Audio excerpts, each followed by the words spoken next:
3 दिन बाद मकान की छत पर बजते ढोल अब शांत थे।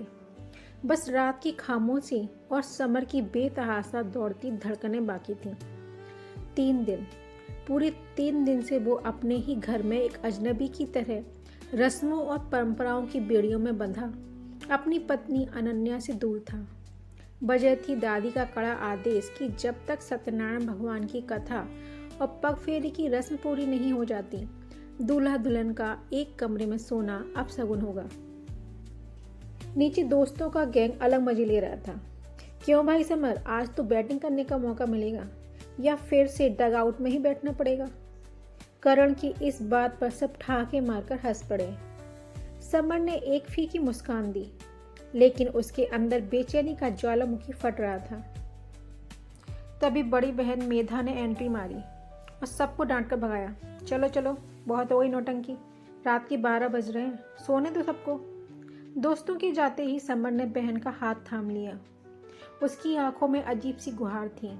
दीदी, भगवान के लिए कुछ बताओ ना, मुझे सच में बहुत डर लग रहा है। मैं अंदर जाकर क्या कहूँगा? अगर उसे कुछ बुरा लग गया तो? मेधा ने उसके सिर पर हाथ फेरा और एक गहरी समझदार मुस्कान के साथ बोली, समर, उसे किसी दिखावे की ज़रूरत नहीं है। बस याद रखना कि वो अपना पूरा जहान पीछे छोड़कर सिर्फ तुम्हारे भरोसे इस नए घर में आई है। उसे बस एक एहसास दिला देना कि तुम उसके साथ हो। मेधा की ये बात समर के दिल में उतर गई।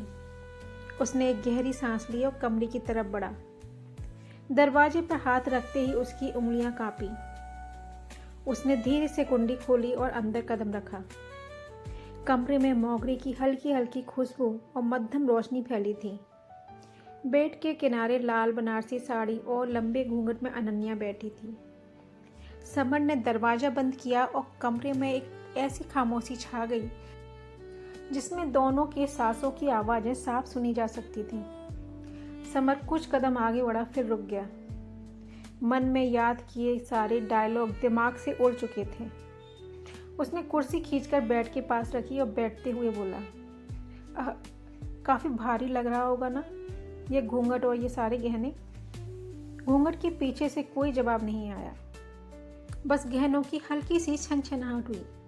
समर ने एक हल्की सी हंसी के साथ कहा, सच कहूँ तो पिछले 3 दिनों से मैंने बहुत सारे फिल्मी डायलॉग रटे थे कि तुमसे मिलकर क्या क्या कहूँगा, लेकिन तुम्हारे सामने आते ही सब भूल गया। ये सुनते ही घूंघट के पीछे से एक दबी सी प्यारी हंसी की आहट आई। माहौल का सारा तनाव पल भर में हवा हो गया। अनन्या ने धीरे से घूंघट थोड़ा पीछे किया। उसकी आंखों में काजल की धार, थोड़ी थकावट और ढेर सारी उम्मीदें थीं। समर ने बहुत आत्मीयता से उसकी तरफ देखा और बोला, 3 दिन की भागदौड़ में तुम्हें ठीक से सोने का मौका भी नहीं मिला होगा। अगर तुम थक गई हो तो पहले ये गहने उतार कर आरामदेह कपड़े पहन लो। मैं तब तक बालकनी में खड़ा होता हूँ। अनन्या ने पहली बार सीधे समीर की आंखों में देखा।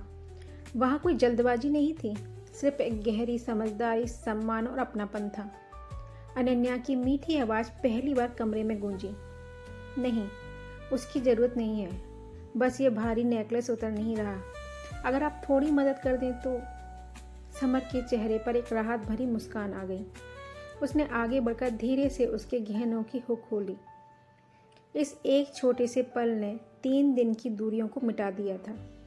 झिझक की जो दीवार उन दोनों के बीच खड़ी थी, वो पूरी तरह पिघल चुकी थी और 2 अजनबियों के बीच एक खूबसूरत जिंदगी भर के रिश्तों की आत्मी शुरुआत हो चुकी थी।